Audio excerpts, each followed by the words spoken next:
अस्सलाम वालेकुम, hope you guys are fine. Welcome back to my YouTube channel. अच्छा, आज हम करेंगे जो चैप्टर 10 है आपका heat capacity and modes of heat transfer. इस चैप्टर को आज पढ़ना स्टार्ट करते हैं। ठीक है, तो ये इसका फर्स्ट पेज है। इसके बाद ये देखते हैं। अच्छा, इसका यहाँ पे थोड़ा सा इंट्रोडक्शन दिया हुआ है, इसको पढ़ लेते हैं। यहाँ पे स्टार्ट में आपको थोड़ा सा स्पेसिफिक हीट कैपेसिटी के बारे में बताया हुआ है कि स्पेसिफिक हीट कैपेसिटी हीट है जो कि हमें चाहिए कि हमारे पास जो सब्सटेंस है उसका टेम्परेचर जब हमने रेज़ करवाना है। ठीक है, एक स्पेसिफिक क्वांटिटी ऑफ सब्सटेंस होगी आपके पास, हम चाहते हैं कि उसका टेम्परेचर हम थोड़ा सा रेज़ करवाते हैं। पहले अगर वो 25 है, हम चाहते हैं वो 30 तक मिसाल के तौर पर चला जाए। तो उसका टेम्परेचर बढ़ाने के लिए हमें कुछ उसको क्वान्टिटी ऑफ हीट प्रोवाइड करनी पड़ेगी। तो वो जो amount of heat, quantity of heat चाहिए है उस सब्सटेंस के टेम्परेचर को इंक्रीज़ करवाने के लिए, वो स्पेसिफिक हीट कैपेसिटी है। अब डिफरेंट सब्सटेंसेस हैं हमारे पास, डिफरेंट मटेरियल्स हैं। हर सब्सटेंस की, हर मटेरियल की स्पेसिफिक हीट कैपेसिटी जो है वो डिफरेंट है। कुछ ऐसे सब्सटेंसेस हैं जिनकी हीट कैपेसिटी काफ़ी हाई होती है और कुछ की लो होती है। तो इस तरह से यहाँ पे हमें एक वाटर बताया हुआ है, वाटर की जो है हाई हीट कैपेसिटी होती है। और हाई हीट कैपेसिटी अगर है जिस भी सब्सटेंस की, तो अव्वल तो वो हीट जो है बहुत स्लोली होगा। ठीक है, यानी कि उसको हमें बहुत ज़्यादा क्वांटिटी ऑफ हीट देनी पड़ेगी, तब जाके उसका टेम्परेचर अच्छा थोड़ा बहुत रेज़ होता है।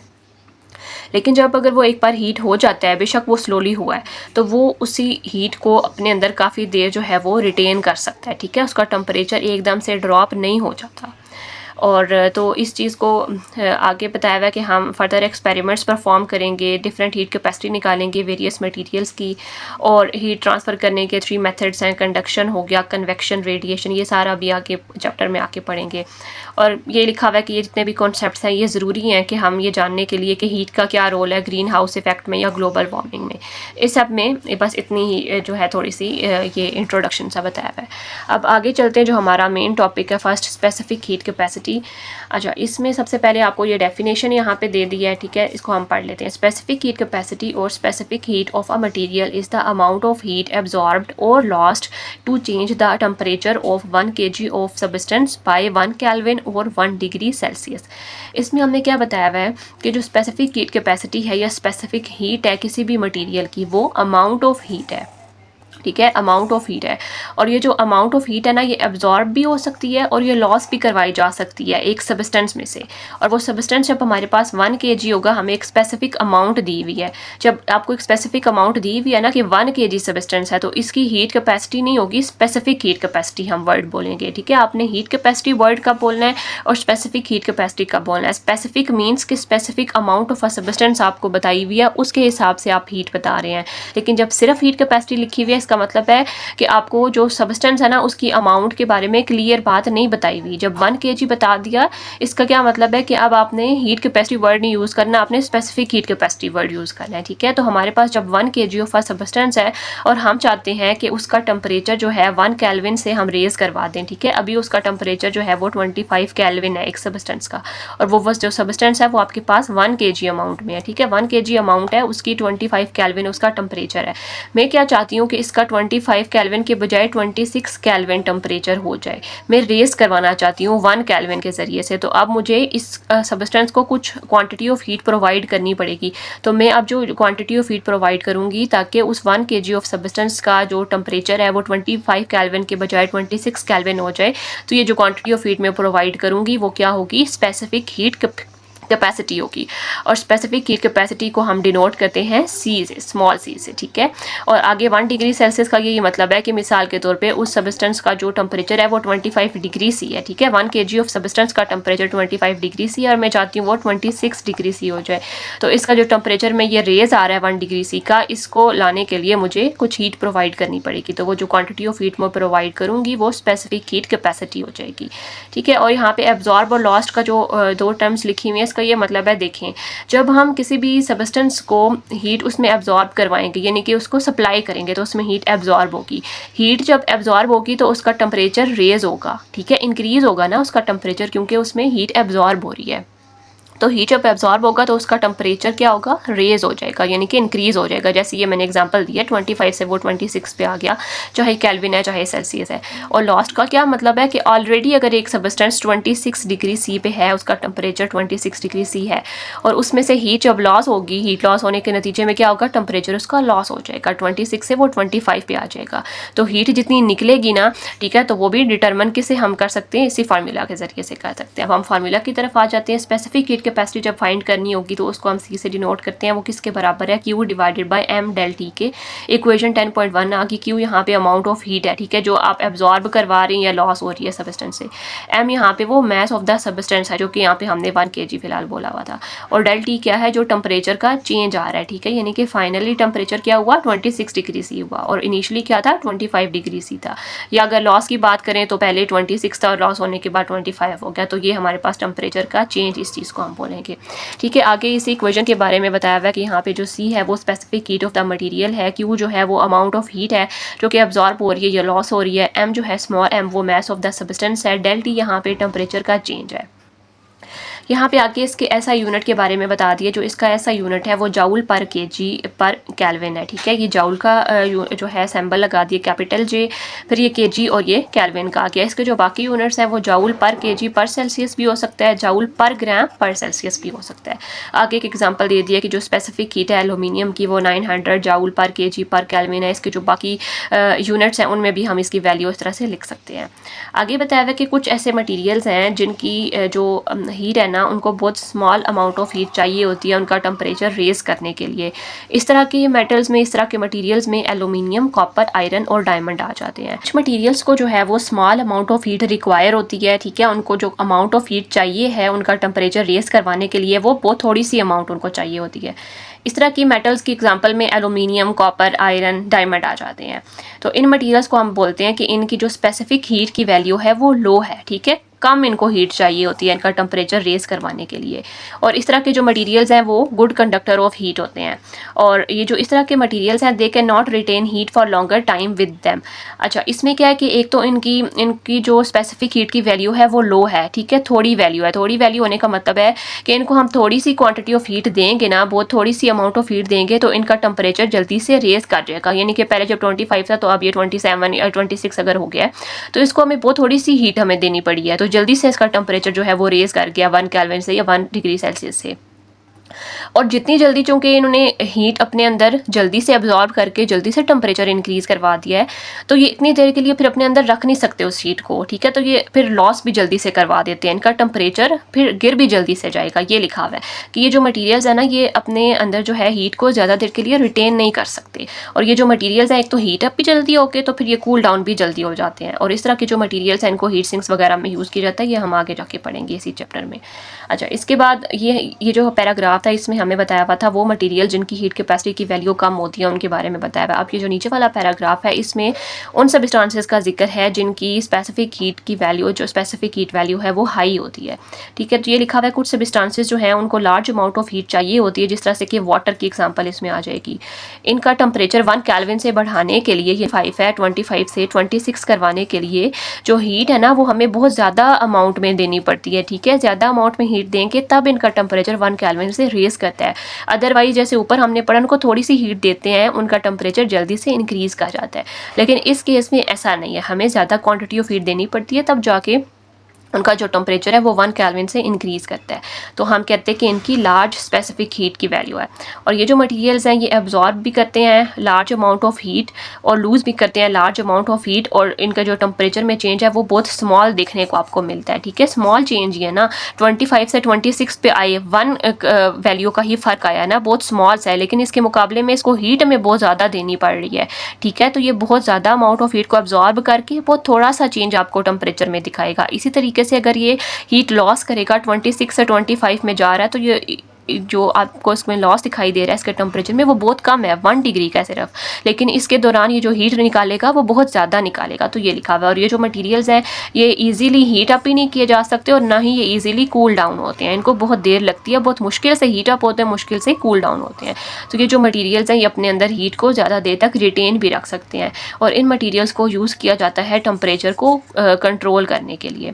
ठीक हो गया। इसके बाद अगले पेज पे देख लेते हैं temperature for controlling the temperature in different devices. Different devices में जो टेम्परेचर है ना उसको कंट्रोल करने के लिए इनको यूज़ किया जाता है। आगे एग्जांपल बताई हुई है, वाटर की लार्ज स्पेसिफिक हीट है, इस वजह से हम इसको कार्स में यूज़ करते हैं इंजन के कूलेंट के तौर पे।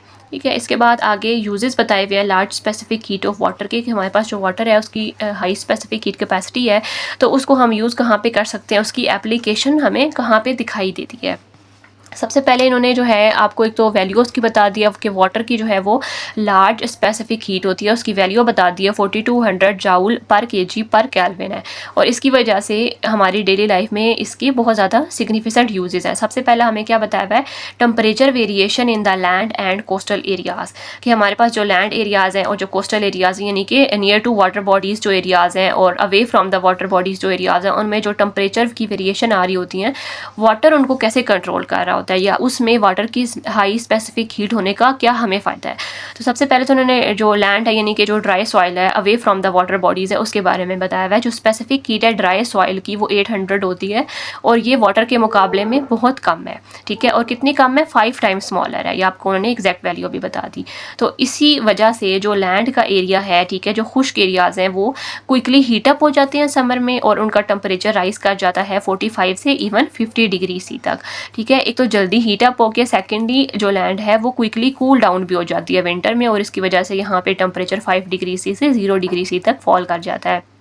अब जो हमने पिछले पेज पे जो एग्जांपल पढ़ी, एक पैराग्राफ पढ़ा था जिसमें हमने उन सब्सटेंसेस के बारे में पढ़ा है जिनकी हाई स्पेसिफिक हीट कैपेसिटी जो है वो लो होती है, उनके बारे में हमने यही पढ़ा ना कि वे तो जल्दी हीट अप भी हो जाते हैं और जल्दी ही वो हीट को लूज़ भी करवा देते हैं। तो सेम ये एग्जांपल उसके लिए भी बिल्कुल करेक्ट बैठती है उस पर कि जो ड्राई सॉइल है इसकी जो हाई हीट कैपेसिटी है, स्पेसिफिक हीट कैपेसिटी वाटर के मुकाबले में बहुत कम है, तो कम होने की वजह से जल्दी हीट अप हो जाती है और जितना जल्दी हीट होती है उतना जल्दी इसका टेम्परेचर लूज़ भी हो जाता है।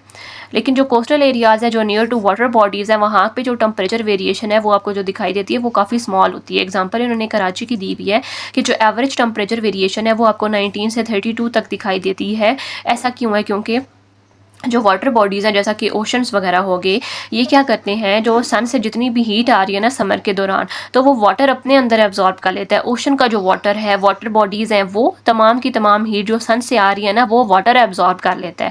तो जब वाटर ने वो सारी हीट एब्जॉर्ब कर ली, अगर वाटर है तो इसके इर्द गिर्द जितने भी एरियाज़ हैं, ठीक है, जो इसके नियर बाई एरियाज़ हैं, वहाँ पे क्या होगा, टेम्परेचर अच्छा हो जाएगा, ठीक है, कम हो जाएगा। तो वहाँ पे इतनी गर्मी नहीं होगी। समर में जितनी भी हीट जो है वो सन से आ रही है वो सारी की सारी वाटर बॉडीज़ ने एब्जॉर्ब कर ली, तो आसपास के एरियाज़ में तो हीट नहीं रहेगी, तो इसलिए वहाँ पे टेम्परेचर अच्छा हो जाता है।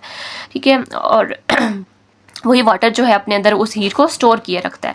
लेकिन विंटर्स में क्या होता है कि जो ओशंस हैं या जो लेक्स हैं ना वो फिर एटमॉस्फेयर में अपनी हीट को रिलीज़ करना स्टार्ट कर देते हैं, उस वक्त वो एब्जॉर्ब नहीं कर रहे होते। और इस फेनोमेना की वजह से जो टेम्परेचर है ना वो समर और विंटर के एरियाज़ में, समर और विंटर के सीज़न में वहाँ पे काफ़ी मॉडरेट सा रहता है। समर में बहुत ज़्यादा गर्मी नहीं होती और विंटर में बहुत ज़्यादा सर्दी नहीं होती, ये सिर्फ वाटर की हाई हीट ऑफ कैपेसिटी की वजह से है।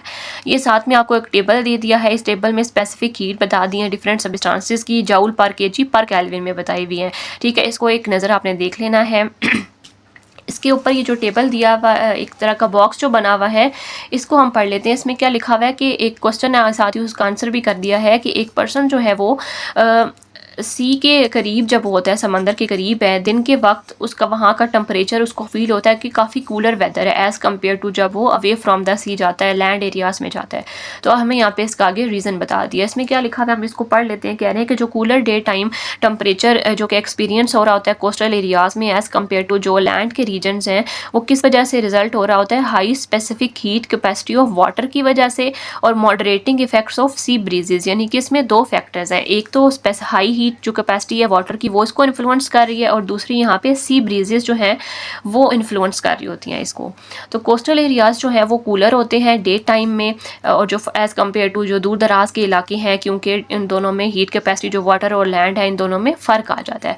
वाटर की जो हाई स्पेसिफिक हीट कैपेसिटी है, इसका क्या मतलब है कि इसको बहुत ज़्यादा quantity of energy, heat energy चाहिए, तब जाके इसका टेम्परेचर जो है वो थोड़ा सा इंक्रीज़ करता है एज़ कम्पेयर टू लैंड के मुकाबले में, जो अभी यहाँ पे हमने नीचे एग्जांपल पढ़ी है। तो वाटर का जो टेम्परेचर है वो ग्रेजुअली राइज कर रहा होता है, और इसकी वजह से कूलर एयर टेम्परेचर्स होते हैं नियर द कोस्टल एरियाज़, यानी कि कोस्टल एरियाज़ के करीब के जो एरिया है बिल्कुल वहाँ पे टेम्परेचर कम है, कूल एरिया है वहाँ पे, और वो इन्फ्लुएंस हो रहा होता है स्लोअर वार्मिंग वाटर बॉडीज़ की वजह से। नीचे पे टेम्परेचर डिफरेंस जो है लैंड और जो सी के दरमियान का जो फ़र्क आ रहा है उसकी वजह से एक प्रेशर जो है ग्रेडियंट वहाँ पर डिवेलप हो जाता है। तो हमें पता है कि जो एयर होती है वो हमेशा हाई प्रेशर वाले रीजन से लो प्रेशर की तरफ मूव कर रही होती है, तो इसकी वजह से यहाँ पे सी ब्रीजेस यानी कि ठंडी हवाएं चलना शुरू हो जाती हैं। लैंड जो है वो एब्जॉर्ब कर रही होती है सोलर रेडिएशन को और हीट अप होना शुरू हो जाती है। वहाँ पे जो एयर है वो वार्म होना शुरू हो जाती है, वार्म होके लेस डेंस हो जाती है। लेस डेंस होने का मतलब है डेंसिटी कम है, तो वो राइज कर जाती है, ऊपर की तरफ आ जाती है। यहाँ पे लो प्रेशर जोन आ जाता है, लो प्रेशर जोन, ठीक है। लेकिन कंट्रास्ट में जो कूलर सी सरफेस है वहाँ पे कूलर और डेंस एयर है, वहाँ की एयर की वजह से हाई प्रेशर उस एरिया में डिवेलप हो चुका है जो कि नियर टू सी है।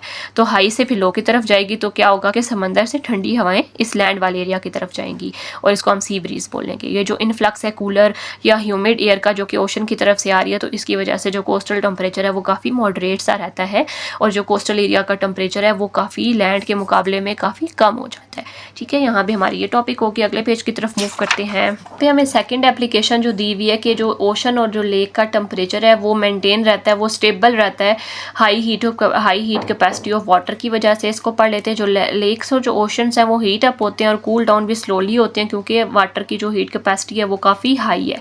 तो वही जो हमने पैराग्राफ में पढ़ा था, जिन मटेरियल की हाई हीट कैपेसिटी है उनको एक तो क्वांटिटी ऑफ हीट काफ़ी ज़्यादा चाहिए होती है, और उनके टेम्परेचर में बहुत थोड़ा सा चेंज आता है, और वो देर से हीट अप होते हैं और देर से ही कूल डाउन होते हैं, और इसकी वजह से जो टेम्परेचर के चेंजेस है ना वो इतने ज़्यादा नहीं हमें दिखाई दे रहे होते। तो इस वजह से एक्वाटिक लाइफ के लिए एक सूटेबल एनवायरनमेंट वहाँ पे मेंटेन रहता है, और किसकी वजह से high heat capacity of water की वजह से। इसके बाद जो अगली एप्लीकेशन हमें दी हुई है वो ह्यूमन बॉडी टेम्परेचर रेगुलेशन की बताई हुई है। इसमें बताया हुआ है कि जो ह्यूमन बॉडी है उसमें अप्रोक्सीमेटली 60% वाटर है। जो हेल्थी बॉडी है उसका टेम्परेचर 37 तक रहता है। तो ये हमारा जो बॉडी का टेम्परेचर मेंटेन रहता है, स्टेबल रहता है, वो इसी वजह से है। इसके बाद अगले जो एप्लीकेशन है वो हमें कूलिंग सिस्टम और हीट एक्सचेंजर का बताया हुआ है। इसमें कह रहे हैं कि जितने भी पावर प्लांट्स हैं या डिफरेंट इंडस्ट्रियल प्रोसेसेस हैं उन तमाम में हम वाटर को कूलिंग एजेंट के तौर पे यूज़ कर रहे होते हैं। ये हमें फिगर दिखाई हुई है कि जो हमारे पास ऑटोमोबाइल का कूलिंग सिस्टम है उसका। आगे एप्लीकेशन जो है हमें कुकिंग प्रोसेस की बताई हुई है। कह रहे हैं कि वाटर जो है वो कुकिंग के लिए भी बहुत अच्छा है, क्योंकि इसकी हाई स्पेसिफिक हीट होती है। ये स्लोली हीट अप होता है, स्लोली हीट अप होने के दौरान ये हीट को इवनली डिस्ट्रीब्यूट करवा रहा होता है, और ये इंश्योर करता है कि फूड हमारी अच्छे से पक रही होती है और विदाउट बर्निंग। और जितनी भी हॉट ड्रिंक्स है जैसा कि टी हो गया, कॉफ़ी हो गया, वो हॉट रहती है लॉन्ग टाइम के लिए। Can you explain it? इसका क्या आंसर होगा? देखिए, इसमें अल्दो टी और जो हमारे पास कॉफ़ी है इसमें वाटर कंटेंट बहुत कम होता है, लेकिन होता है। तो वाटर की इतनी थोड़ी सी क्वांटिटी भी जो है वो हीट को इतनी ज़्यादा देर तक रिटेन कर सकती है। तो हमें ये यहाँ से इसके इंपॉर्टेंस का अंदाज़ा हो जाता है कि इसकी जो हाई स्पेसिफिक हीट है वो इसको किस तरह से इन्फ्लुएंस कर रही है, ठीक है। इसके बाद हम नेक्स्ट पेज की तरफ मूव करते हैं। यहाँ पे हमें नेक्स्ट टॉपिक जो बताया हुआ है वो क्या है? Measurement of specific heat of solids and liquids. अब हमारे पास क्या है कि कोई सॉलिड है और कोई लिक्विड है, तो उसकी जब हम अगर स्पेसिफिक हीट मेजर करना चाहते हैं, वो जो हमें पीछे टेबल में जिस तरह से लिख के बताया हुआ है डिफरेंट मटेरियल्स की, तो वो हमने किस तरह से फाइंड आउट कर सकते हैं, तो वो हम यहाँ पे एक्सपेरिमेंट पढ़ेंगे। अच्छा, अब यहाँ पे हमें बताया हुआ है कि दो तरह के मेथड्स हैं जिनको हम यूज़ करके जो स्पेसिफिक हीट है सॉलिड्स की या लिक्विड्स की वो फाइंड आउट कर सकते हैं। एक मेथड ऑफ मिक्सचर्स है और दूसरा इलेक्ट्रिकल हीटिंग मेथड है। पहले मेथड ऑफ मिक्सचर हम पढ़ेंगे। मेथड ऑफ मिक्सचर में भी सॉलिड की अलग है, लिक्विड की अलग तरीका बताया हुआ है। इलेक्ट्रिकल क्लासिकल हीटिंग मेथड में सॉलिड अलग और लिक्विड अलग बताया हुआ है। सबसे पहले हम मेथड ऑफ मिक्सचर पढ़ना स्टार्ट करते हैं। यहाँ पे हमें सॉलिड के लिए बताया हुआ है, इसको हम पढ़ते हैं। अच्छा, इसमें क्या लिखा हुआ है कि ये जो मेथड है ये कैलोरी मीटर को यूज़ करेगा। कैलोरी मीटर को यूज़ करके हम हीट कैपेसिटी उस सब्सटेंस की बताएंगे। इस मेथड में सबसे पहले हमने करना क्या कि हमारे पास जो हॉट सैंपल होगा ना सॉलिड का, उसको हम वाटर में ऐड कर देते हैं, यानी कि वाटर किस में, कैलोरी मीटर में। तो क्या होगा कि हीट एक्सचेंज होती है उन दोनों के दरमियान, तो हम फिर वहाँ से फाइंड आउट कर लेते हैं। और फिर हम एक इक्वेशन बनाएंगे और उस इक्वेशन की मदद से हम मेजर करेंगे कि चेंज इन टेम्परेचर क्या आ रहा है, तो उससे फिर हम कैलकुलेट कर लेंगे easily specific heat capacity of the sample. अभी आगे ये हम सारा एक्सपेरिमेंट पढ़ेंगे तो आपको इजीली समझ आ जाएगा। तो इस एक्सपेरिमेंट के लिए हमें अपरेटस क्या क्या चाहिए, एक बंसन बर्नर चाहिए या हॉट प्लेट होनी चाहिए आपके पास, कॉपर कैलोरी मीटर होना चाहिए, उसके साथ में लिड स्टेरर होना चाहिए, इंसुलेटिंग कवर होना चाहिए, मेटालिक सॉलिड सिलेंडर आपको चाहिए, वो ब्रास का हो या कॉपर का सिलेंडर हो बेशक, वेइंग मशीन चाहिए क्योंकि आपने वेट करना होगा सॉलिड का, वाटर चाहिए है, बीकर चाहिए, लेबोरेटरी स्टैंड और 2 थर्मोमीटर्स चाहिए। की वेरिएबल्स यहाँ पे क्या है, एक इंडिपेंडेंट वेरिएबल जो है वो टेम्परेचर को हम इंडिपेंडेंट वेरिएबल के तौर पे यूज़ करेंगे, और जो डिपेंडेंट वेरिएबल है वो यहाँ पे एनर्जी होगी जो कि मेटल ब्लॉक को हीट के ज़रिए से हम सप्लाई कर रहे होंगे। अब हम नेक्स्ट पेज की तरफ मूव करते हैं। यहाँ पे आपको ऊपर 3 पहले तो फिगर्स दिखा दिए, उन फिगर्स में जो है वो सेटअप दिखा दिया है। इसमें अभी जब पढ़ेंगे ना तो साथ साथ आपको इन फिगर्स की मैं साथ साथ समझा दूंगी, वो आपको ज़्यादा बेहतर समझ आ जाएगी। ठीक है, हम प्रोसीजर की तरफ मूव करते हैं। प्रोसीजर के फर्स्ट पॉइंट में आपको क्या बताया हुआ है, take an empty calorimeter of known heat capacity CC। हमने एक एम्प्टी कैलोरी मीटर ले लेना है। उस कैलोरी मीटर की हीट कैपेसिटी हमें ऑलरेडी पता होगी और उसको हम डिनोट करेंगे कैपिटल C और नीचे सबस्क्रिप्ट में छोटा सा C लिख लेना है, ताकि ये C जो कैपिटल है वो स्पेसिफिक हीट के लिए है और जो छोटा C है वो हमारे पास कैलोरी मीटर के लिए है।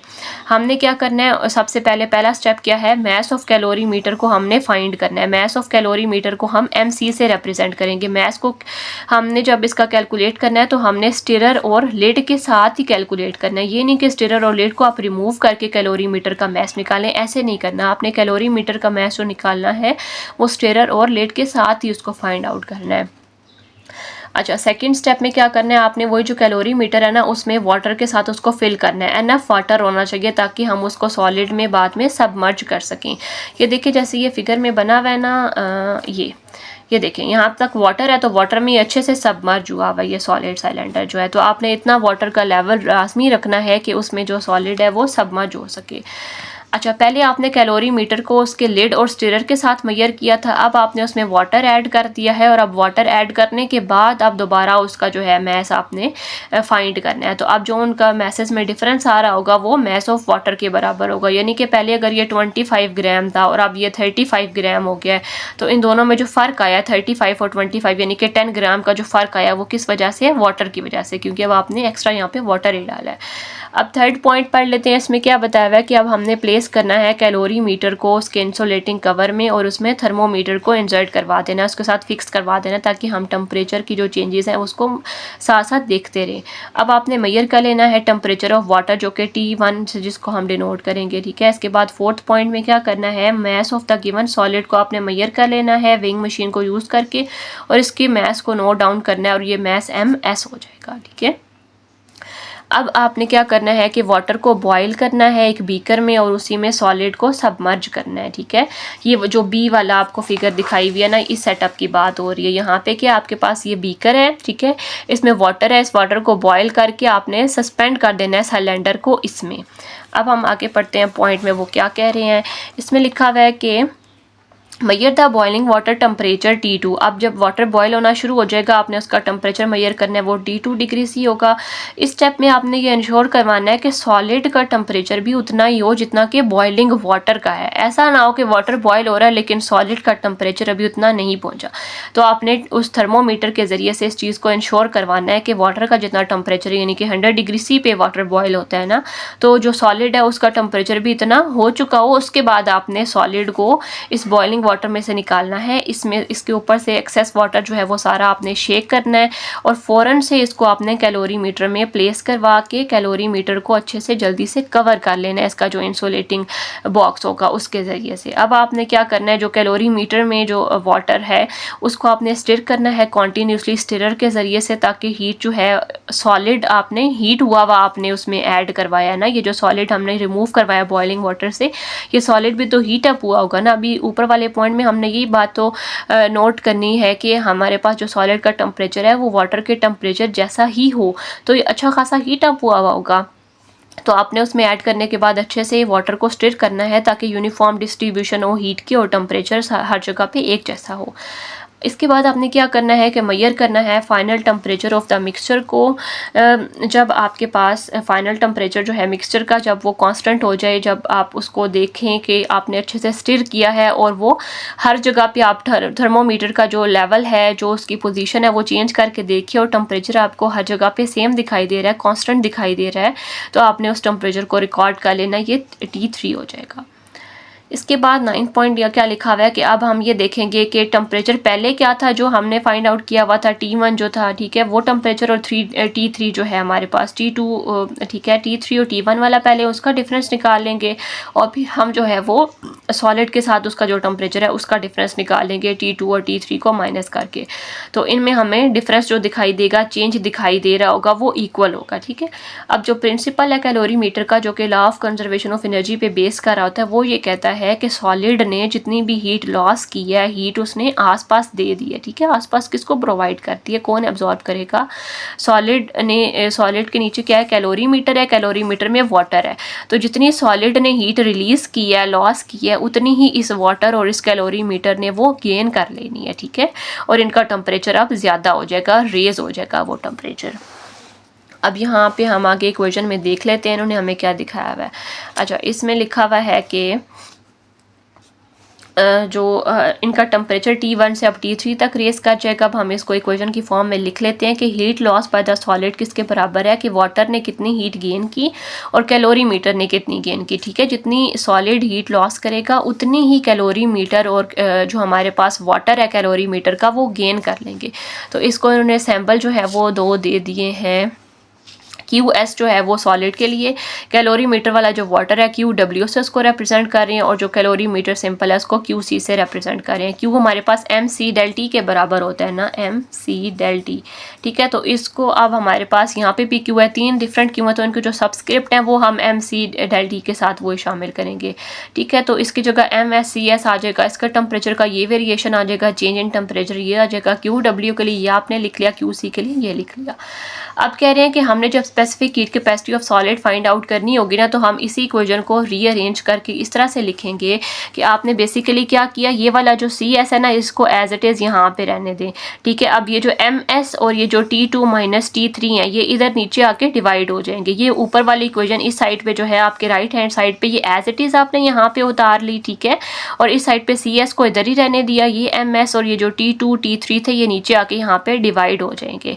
इससे नेक्स्ट स्टेप 10.2 में इन्होंने क्या किया है, CS एज इट इज़ आ गया, ये जो MW CW है इस और MC प्लस C इसको दोनों को एक साथ लिख लिया। ये जो T3 T1 थे इनको आपने कॉमन ले लिया, ठीक है। 2 बार लिखने के बजाय एक ही बार लिख लें, ठीक है। और नीचे एज इट इज़ ये इस तरह से आ गया। तो ये आपके पास इक्वेशन 10.2 फाइनल जो बन गई है, इसको यूज़ करके हम किसी भी सॉलिड की हीट कैपेसिटी को फाइंड आउट कर सकते हैं, ठीक है। इसको आपने अच्छे से समझना है, इसकी प्रैक्टिस करनी है इसकी, और ये न्यूमेरिकल्स में भी बहुत अच्छे से फार्मूला बार बार यूज़ हो रहा होगा, तो इसको आपने क्लास में इसकी प्रैक्टिस करनी है, इसको ध्यान से करना है। तो अब इसका रिजल्ट क्या आता है, हमने जो पूरा एक्सपेरिमेंट पढ़ा कि जो इक्वेशन ये वाली है इसको हम यूज़ करके स्पेसिफिक हीट किसी भी सॉलिड की निकाल सकते हैं। इसके लिए हमें चाहिए कि हमें मैसेज पता और सॉलिड का क्या है, वाटर का क्या है, कैलोरी मीटर क्या है, वाटर और कैलोरी मीटर की हीट कैपेसिटी पता होनी चाहिए। जो डिफरेंट टेम्परेचर्स हैं जो हमने साथ साथ नोट किए वो हमें पता होने चाहिए। तो हम इस इक्वेशन से फिर स्पेसिफिक हीट कैपेसिटी जो है वो निकाल सकते हैं, ठीक है। अब ये हमने सॉलिड की पढ़ ली, अब हम लिक्विड की पढ़ेंगे। फ़र्क इसमें कुछ भी नहीं है, सारा प्रोसेस सेम ही है, बस ये है कि हमने लिक्विड की हीट कैपेसिटी जब फाइंड करनी है तो सब साथ हमने इसमें सॉलिड को भी लाजमी यूज़ करना है। और सेम एक्सपेरिमेंट को परफॉर्म करेंगे करेंगे और अननोन स्पेसिफिक हीट कैपेसिटी हम लिक्विड की फाइंड आउट कर सकते हैं। वही इक्वेशन जो ऊपर लिखी थी वो लिखनी है, सिर्फ फ़र्क यहाँ पे ये आएगा कि यहाँ पे आप ऊपर जो है QW जो लिख रहे थे ना वो वाटर की लिख रहे होते थे हम वहाँ ऊपर जो कैलोरी मीटर में था, तो यहाँ पे हमने वो लिक्विड के लिए लिख ली, ML लिखा हुआ है, CL लिखा हुआ है, ठीक है। ये लिक्विड की यहाँ पे बात हो रही है, सिर्फ इतना सा फ़र्क है। इसके अलावा ऊपर वाली इक्वेशन और नीचे वाली इसमें कुछ फ़र्क नहीं है, सिर्फ इनके जो सबस्क्रिप्ट हैं उसका थोड़ा सा फ़र्क है, ठीक है। तो आगे इस नीचे वाले स्टेप में क्या किया, इसको जस्ट इन्होंने रीअरेंज कर दिया है, ठीक है। यानी कि हम जो कि लिक्विड की निकालना चाह रहे हैं ना, तो ये वाले जो टर्म है ना पूरी ये इस तरफ आ जाएगी, ठीक है। यहाँ पे प्लस में है तो इस साइड आके माइनस में हो जाएगी, और ये ML CL अपनी जगह पे मौजूद रहे हैं। इससे नीचे वाले स्टेप में क्या हमने CL फाइंड करना है, ये वाली एज इट इज़ यहाँ पे ये प्रेजेंट है, नीचे आके ये जो M1 है और ये जो T3 - T1 है ये नीचे आके डिवाइड हो जाएंगे, CL अपनी जगह पे रहा। तो ये इक्वेशन 10.3 आपके लिए क्या आ गई, जब आपने स्पेसिफिक हीट कैपेसिटी किसी लिक्विड की फाइंड करनी है तो हम इस फार्मूला से कर सकते हैं।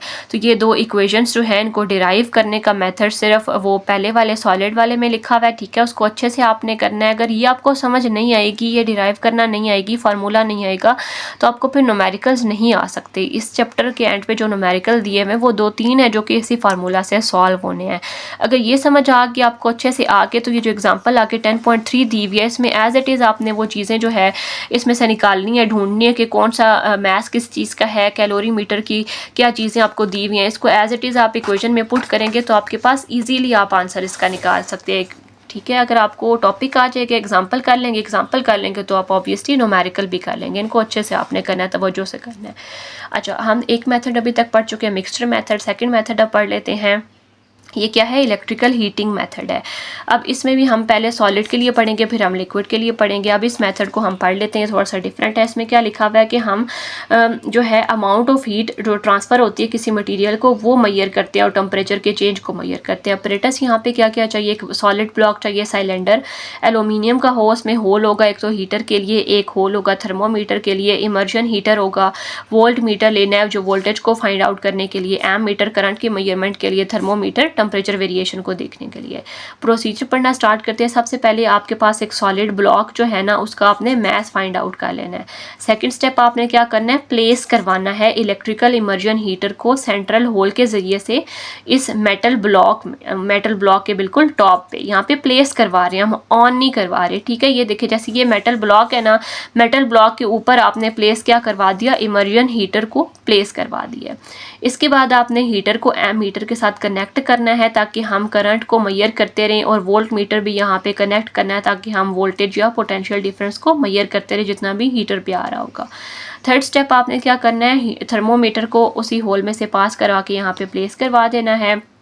फिर आपने फ्यू ड्रॉप्स ऑयल के यहाँ पे होल में से जो है वो फॉल करवा देने हैं ताकि हम मेक श्योर करें कि थर्मोमीटर जो है वो हॉट मटेरियल के साथ कांटेक्ट में जब आएगा तो हमें इजीली पता चल जाएगा।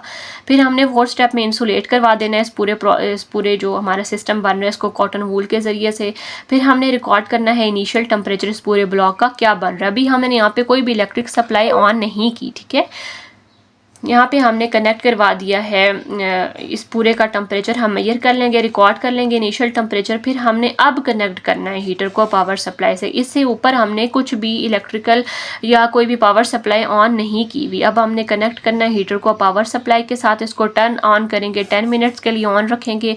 अब हम करंट को और पोटेंशियल डिफरेंस को साथ साथ एम मीटर और जो वोल्ट मीटर हमने लगाए थे उनका ये मकसद था कि हम देखते रहें करंट और वोल्टेज की वैल्यू। 10 मिनट्स के बाद हमने क्या करना है, हीटर को ऑफ करवा देना है। हीटर ऑफ करने के बाद जो हाईएस्ट टेम्परेचर जब आपको दिखाई देगा आपने उसको रिकॉर्ड कर लेना है। 8 स्टेप पे आपने क्या करना है कि आपने हीट एनर्जी जो जनरेट हुई है वाटर में वो आपने कैलकुलेट कर लेनी है, ठीक है। यहाँ पे ये जो पूरा सिस्टम है यहाँ पे नीचे वाटर ही है ना, वाटर में आपने देखना है कि इस मेटल ब्लॉक को हीट होने के बाद यहाँ थर्मोमीटर आपको वाटर में क्या रीडिंग शो कर रहा है। इसका क्या मतलब होगा, मेटल ब्लॉक ने जो हीट होने के बाद, ये सॉलिड ही है ना मेटल ब्लॉक, तो उसने जो हीट जितनी भी उसका हीट अप हुआ होगा वो सारी हीट उसने वाटर ने उससे गेन कर ली होगी, ठीक है। हमने specific heat capacity solid block की हम इस मेथड के जरिए से इस फार्मूला से फाइंड आउट कर सकते हैं। क्यों, यहाँ पे क्वांटिटी ऑफ हीट हो जाएगी, एम मैस हो जाएगा, डेल टी टेम्परेचर की जितनी भी चेंजेस आए हैं वो इसमें हो जाएंगे। अब अगले पेज पे देख लेते हैं आगे क्या कह रहे हैं। मेजरमेंट जब हमने किसी भी लिक्विड के लिए करनी है तो हम इसके लिए क्या इसमें डिफरेंस आएगा पहले वाले स्टेप से, इसको पढ़ लेते हैं। सबसे पहले इसका अपरेटस जो है वो पढ़ लेते हैं। अपरेटस में आपको इमर्जन हीटर वही लिखा हुआ है, voltmeter, ammeter, thermometer, water और कैलोरी मीटर।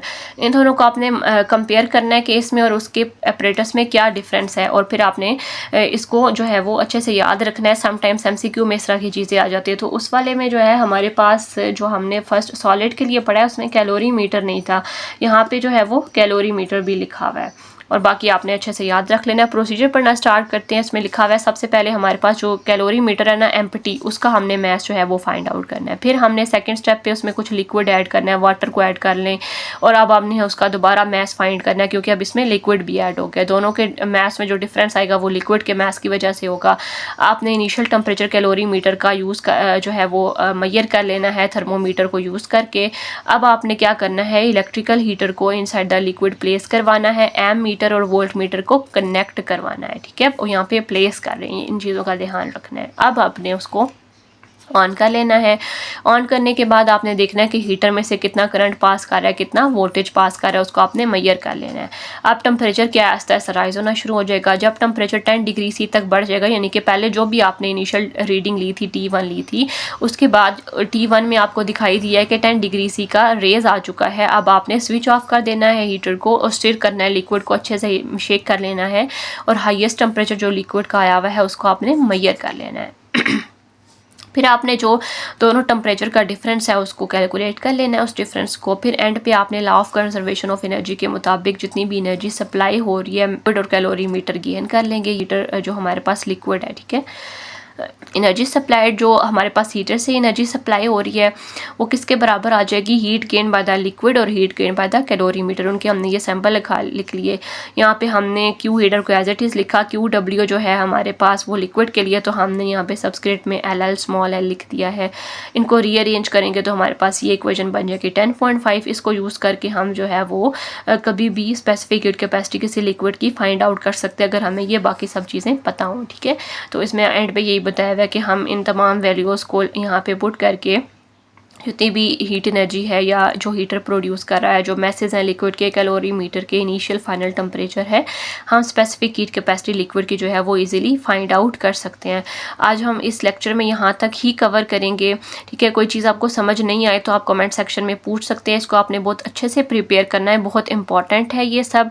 इनमें जितनी भी इक्वेशन है, मैथमेटिकल डेरिवेशन है, बहुत ज़्यादा इंपॉर्टेंट है। इसी से रिलेटेड न्यूमेरिकल भी आपको आगे एक्सरसाइज में दिए हुए, तो ये आएगा तो आप एक्सरसाइज भी या न्यूमेरिकल जो है वो अच्छे से अटेम्प्ट कर सकते हैं। यहाँ तक कि आज हम करेंगे। कोई चीज़ समझ नहीं आई तो आप पूछ सकते हैं। Thank you for watching. अल्लाह हाफिज़।